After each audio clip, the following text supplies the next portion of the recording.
Okay, here's our avatar intro. Do you see me? Yep. See you. Perfect. Now we need the birds and the stuff flying around. So, good people, welcome to the episode 14th, I believe, of the Essentialists. Where me and the Master of Sport, Levi, are talking about things we find important and you may find irritating, but we don't give a flying pig because otherwise it's boring and you can find it everywhere.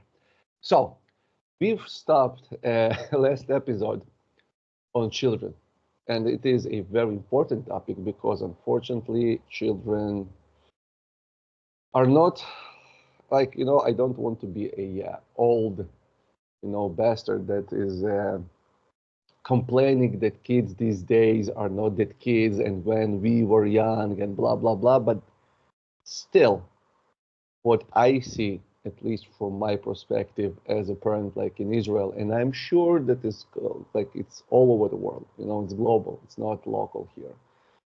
That especially after COVID, like kids took a huge trauma, and like everything kind of lost control. I don't know about the education system in US, but school in Israel, like absolutely lost it. Kind of they cannot control them. They became very soft.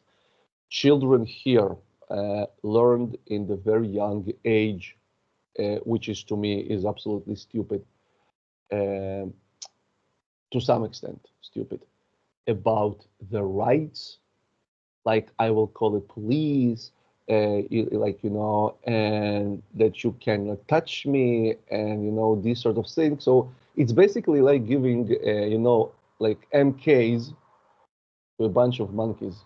They do not understand how to operate it, and they begin to shoot everywhere. So kids kind of begin like they're soft, they're spoiled, they very like how do you say it in English? Like they're not bullies, but like they talk dirty, but not in the sense they what do you call it when children is answering back to a parent in a rude way? Back talking. Yeah, I believe like like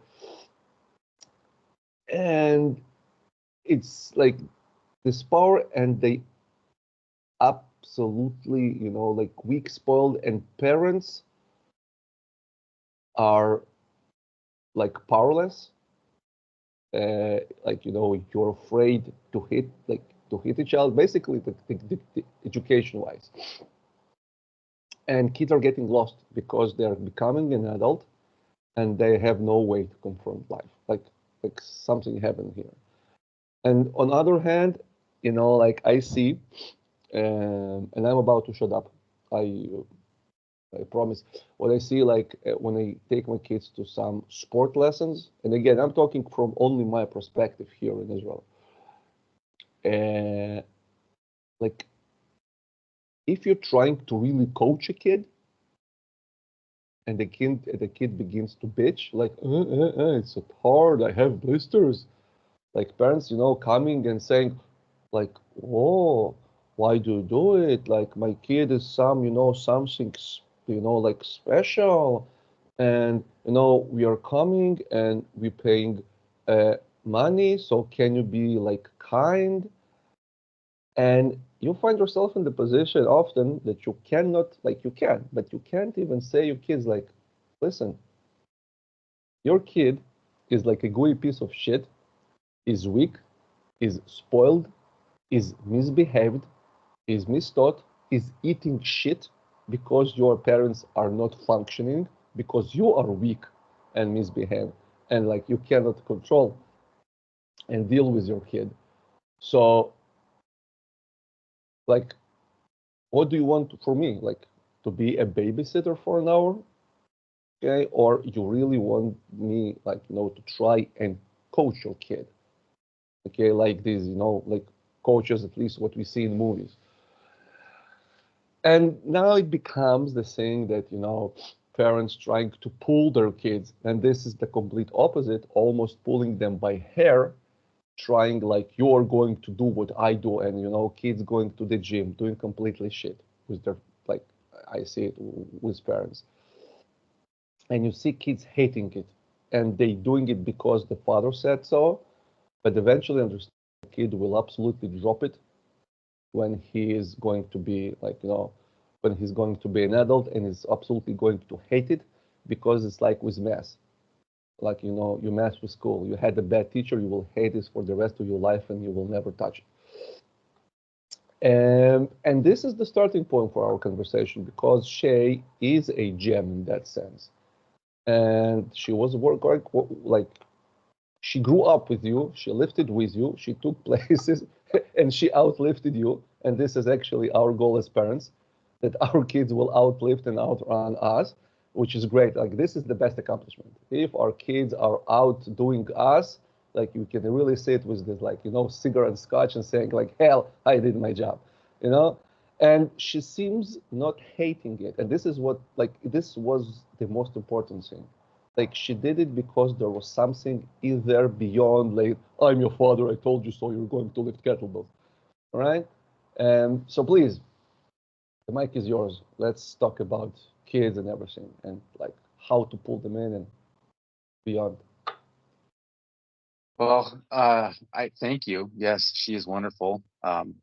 She is, for those that maybe don't follow me closely, I have a 21-year-old daughter, who has competed with me in Spain and in Poland, and at the Arnold and Vegas, and she helped. She was a big part of the success of the competition I hosted last August. Not only did she hit a CMS with um, she did over 310 reps or something, uh, 20 kg half snatch in the lightweight division, half Wow, marathon. Yeah, it was impressive. And very impressive. yeah, she's less than a year away from finishing her master's. And she is like all the good things about my wife and I, and um, didn't really snag too many of the bad things. And so we definitely lucked out. Um, I'm not real sure, you know, if I can talk about her uh, all day long, but talking about children, um, going back to my influence, with everything that I'm doing right now is my dad, and he was my wrestling coach in high school and football coach in high school. And so, I had some of my best memories are with my dad as my coach, and some of my toughest memories are with my dad as my coach. And I would like to think that I took the good from our relationship and was able to apply a lot of that to Shay and I's relationship.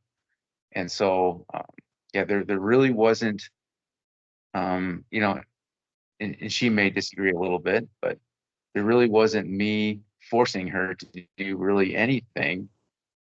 Maybe in the beginning I pushed a little bit, and it wasn't received well in the beginning. And then so we kind of scaled back a little bit and let her kind of come into this on her own. And she was in high school. She was a freshman in high school when things really started to click for her, and she could see that one, she could be good at this, and two, that she was getting some value beyond just the physical, but her confidence was improving, and um, just the idea of dedication and commitment, and then reward at the end of the programming and competing. She was able to perform very well on the platform for her age in various countries and in various atmospheres. And so, but yeah, I think that getting kids started at a young age, I think both mom and dad being active. My wife is very active as well, and she owns her own business. And so my daughter has seen us both work very hard and committed to a much bigger picture. And I think just, you know, seeing mom and dad commit to the family as a whole, and to make sacrifices personally, to make sure that she had everything she needed. And I don't want to, it probably just sounds like I'm just patting myself on the back. Um, No, no, no, no, no. It's a story.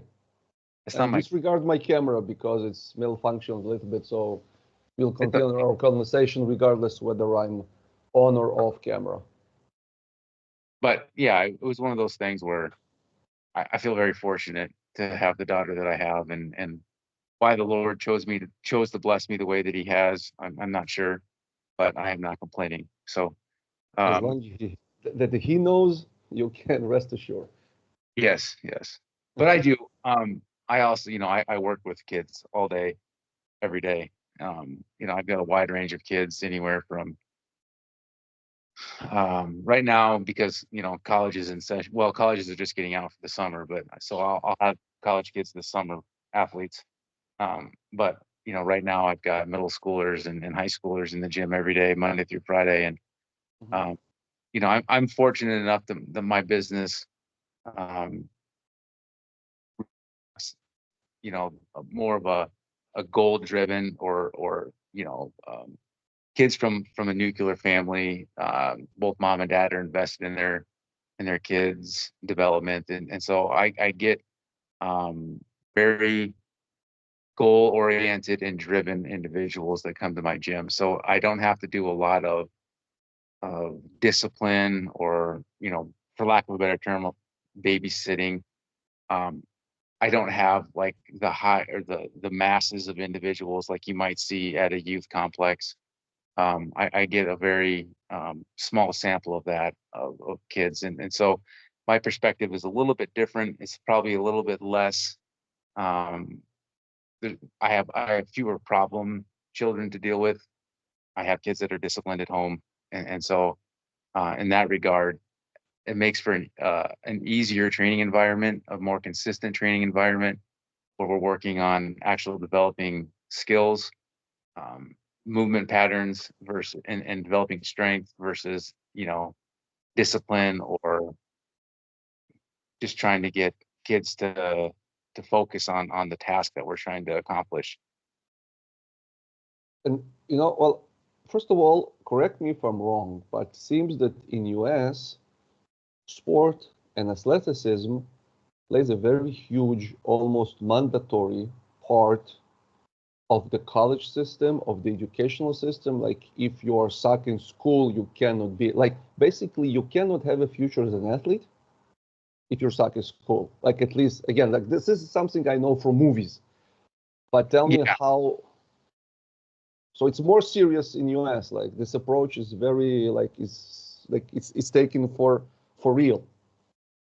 yeah, we have the education system in college and university in the U.S. Every school's got sports teams, anywhere from junior colleges all the way up through Division 1, and there's Division 1, 2, and 3, and there's NAIA, and there's a couple different divisions in junior colleges, and things like that. So there's lots and lots of opportunities to compete at a level beyond high school, and you see lots of kids training to earn a scholarship, or you know continue on with club teams beyond high school, and then it's absolutely, there's a lot of good things about that process and that journey, and there's also a lot of unfortunate things that come with it. There's some, it's big business. The club teams that, um, which a club team would be sometimes referred to as a travel team, which is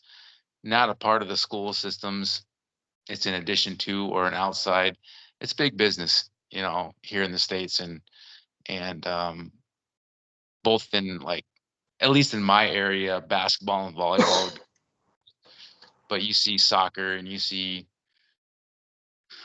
wrestling, and you'll see, almost every sport has a club season, and the kids just go nonstop, and that might be the biggest. We have the extremes here in the United States, and we probably do everywhere, but the extremes are like what you started talking about, where kids are over fat and under muscled and lazy, and addicted to video games and addicted to social media and behavior problems and addicted to junk food. And then you have the other extreme, which is kids are playing sport year round and not developing, in my opinion, a strength foundation because they're too busy sitting in a car going from practice to tournaments on the weekends to coming back to school and getting their high school requirements in, and it's just this never ending loop of travel and compete and travel and compete, and there's not a lot of time to develop or a lot of downtime to recover. And so those are the two extremes, and there doesn't seem to be too many people in the middle. Nice. So it's the okay. So it's the extremity problem where the people, like basically parents, trying to make their kids a star, absolutely neglecting the fundamentals, or like parents absolutely let their kids go wild and like kind of destroy themselves. Yeah, no, that's unfortunately that seems to be the two, obviously not everybody goes to one extreme or the other, but that seems to be one of two things that happen anyway. Ah, can you elaborate in your part? You said like how did you pulled Shay initially? Like, was your like father who said like you're going to do it, or like how did that happen? Because when she's in, it's easy. But this transition phase, like this, the very crucial phase where you take your kid and you're basically saying, "Come, you're going to do what I'm doing." So Um, how did that happen? Because you told like you said that she's like wasn't like into it at first, so I assume that there was some friction about it, just a bit, but then uh, but then it clicked. So like, how did that happen? Like the initial phase of come and I really think when I got involved in the competing side of kettlebells, so um, in kettlebell marathon and GS, um, I really think that she was drawn to the competition side of things, Mhm.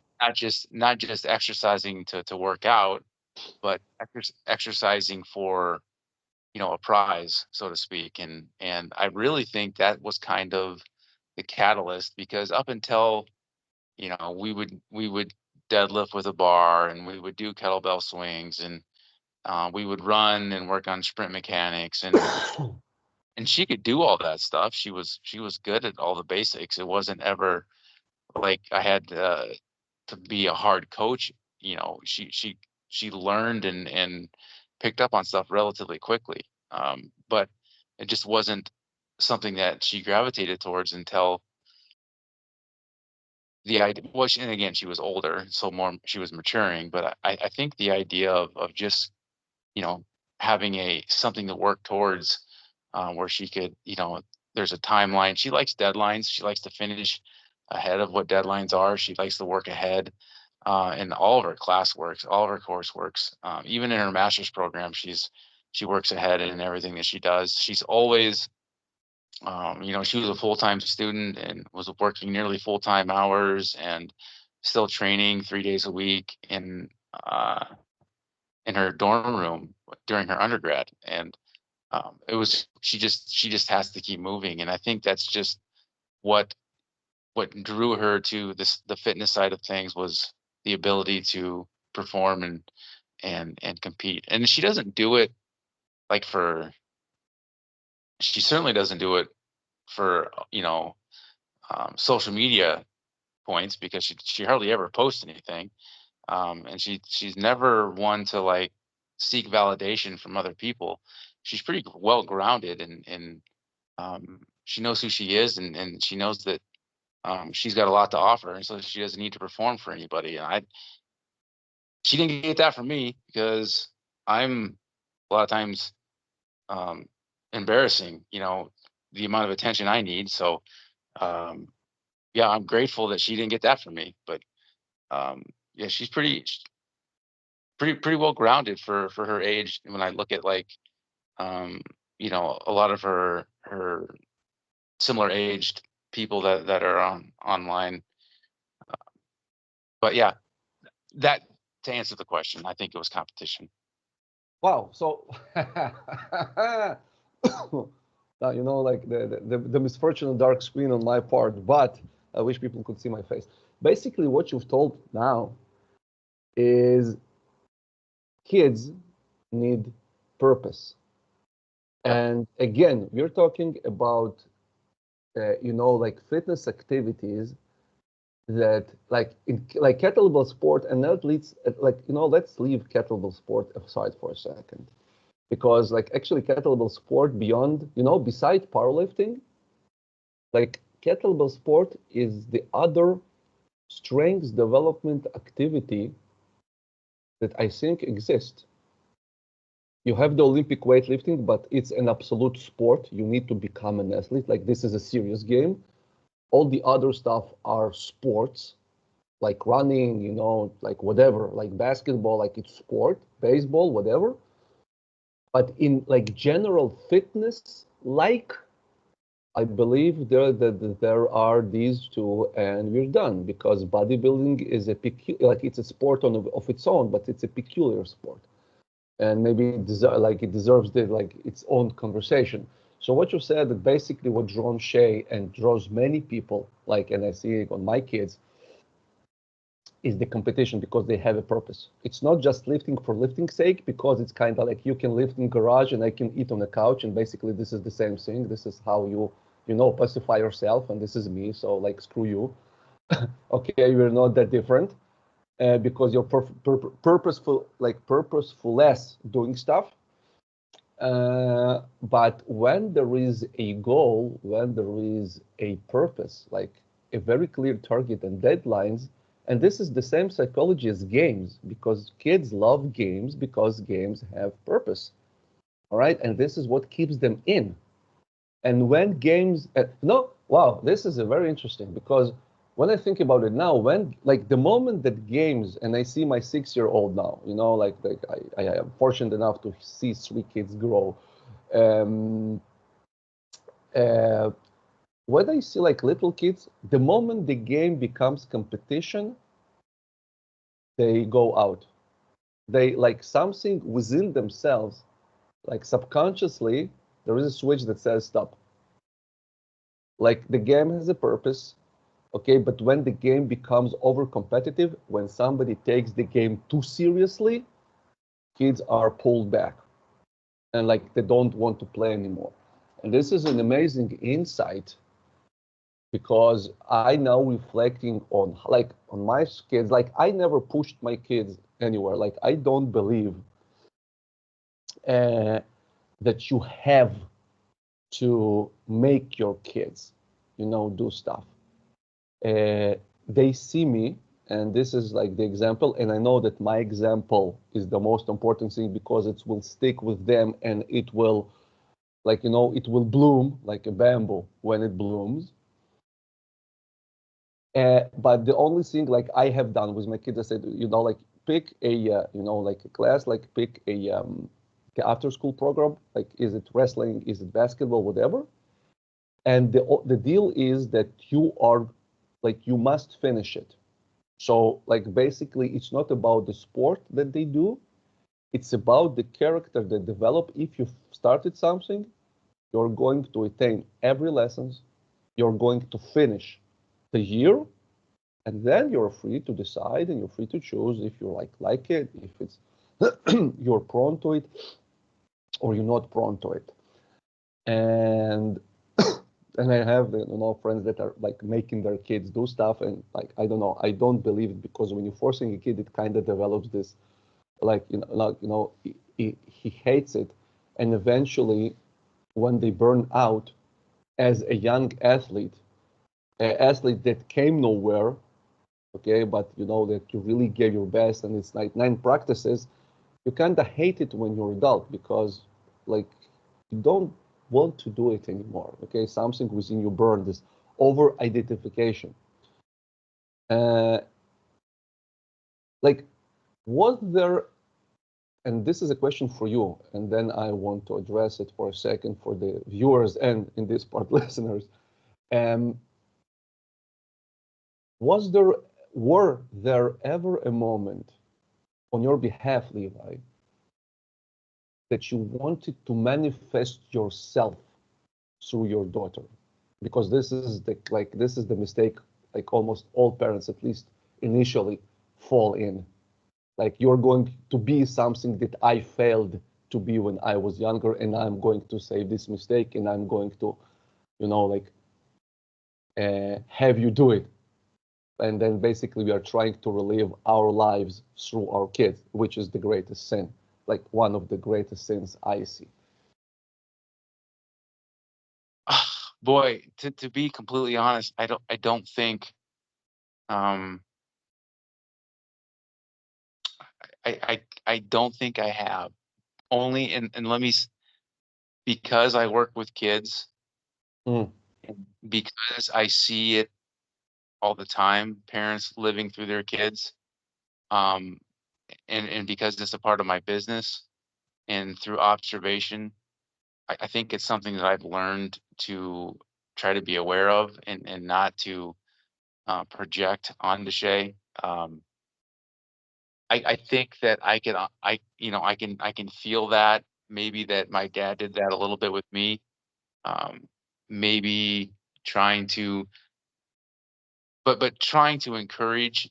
I've always, as you and I have discussed, um, with me when it comes to competing and the doubt that I deal with in my head, um, you know, and always wanting to make my dad proud with my efforts. I think that that was maybe pressure that I received or believed to be put on me, um, whether it was intended or not. That's how I processed a large part of our relationship, and I knew how much stress that added to my life when it come to performing. And so I think I've been aware of it both from my own experiences growing up and then through my observational experience with over 20 years in the business, mostly working with young adults and teenagers as clients. And so I think I'm pretty aware of it. Now, that may not be what Shay's answer would be, but I don't think that I've been pretty um, been able to separate, I think, our relationship, coach athlete and father daughter pretty well. Not perfect, of course, but I think I've been able to do a pretty good job of it, of keeping the two as separate as possible. Um, we have a pretty good relationship, so I would think that I haven't allowed any kind of performance goal get in between the two of us. Wow, that's amazing, and it's humbling. Like we all prone because we really love our kids. Okay, so it comes from like genuine love of really I'm really trying to save you my mistakes, but again, my mistakes was done for my life, and your life is not mine. Um, we're going to make it part two because we do not to pull it too long. But like the last open question that I want to pose, like I met Shay, like met, quote unquote, when we started working together, technique wise, preparing for Spain, I believe, and this technical video. So kind of like then she, uh, like I saw her present because I recorded on my first videos like that I was sending to you back in 2017. It's like, hi, Levi and Shay, like, and and Alisa was there too. But like, um, the fact that you've been like that, her father began working with a coach. So there was there were a third person, and it like wasn't a direct father-daughter, but okay, like my dad has somebody who tells him what to do. So like it's an even game now. He tells me what to do, but somebody like tells him what to do. And like, would you think it affected somehow her compliance, like more making her more like susceptible? I believe it's the right word to the process. Like, let's do it. Let me pull in. Or was it before? even like when I stepped in? Well, I think her observing that I needed outside help was a good thing. That I don't try to pretend to know it all, or don't try to pretend to figure it out on my own. That there's smarter ways to do things and more efficient ways to do things, and I think that's a good thing for our children to see that. Because a lot of times, you'll just parents maybe make that mistake that you know we know everything, and we don't. And I think that having another professional critique, and give guidance and suggestions and programming is only an added benefit. I guess as long as it's a trusted professional, but experienced professional. Mhm. But no, I think that's a good thing for her to see that the dad is not an all-knowing, you know, entity, and that he's willing to seek help for the best for himself, for the best for his child, and for the best of his all of his clients. So Hmm. Yes. Um, like this is the like this is the same message that I am like. This is what my kids hear, that I have a coach that like tells me what to do, and like I have a relationship where I'm not like I basically what I'm trying to convey to my kids when we conversate, when we talk about it, and this is like to now it's perfect example because I have this hybrid endeavor I put myself in. I still did not find the coach who knows, but again, it's for the other episode, how to program it, and not that I'm so arrogant thinking that I'm so good, but combining three different stuff and trying to pull it like to succeed in it all together, it's tricky. So I said, okay, I'm going to do like this educational series on myself and see how far can I go because I am in it. But what my kids hear all the time, that yeah, like I don't have a coach. It's hard. It's I don't want to do it by myself, and it basically it falls in because they understand that you don't do things by you don't do things by yourself, and that this is very important, just to be in that position, actually not to not to talk about this position, but to be in this position, that like I have a goal, I like you know reach out, and then things begin to unfold. Okay, so we are going to end this here, and this is going to be a part two conversation, because then like next we are going to talk how to coach, like practically, like this was both like philosophical and theoretical talk, which is important because we need to understand the background. But then we are going to really talk like how do you actually coach, like how you like practically pull the kids, and like at least what we do, and maybe it will reflect to other people what they can do in this regard. So thank you very much, guys. Sorry for my camera. I'm going to fix it by our next conversation. And say thank you for staying with us, listening. And we are going to meet you in the next episode next week in the part two of the conversation about parents, children, and physical activities. sounds Thank good. you. Yes. And You. thank you. And goodbye, good people.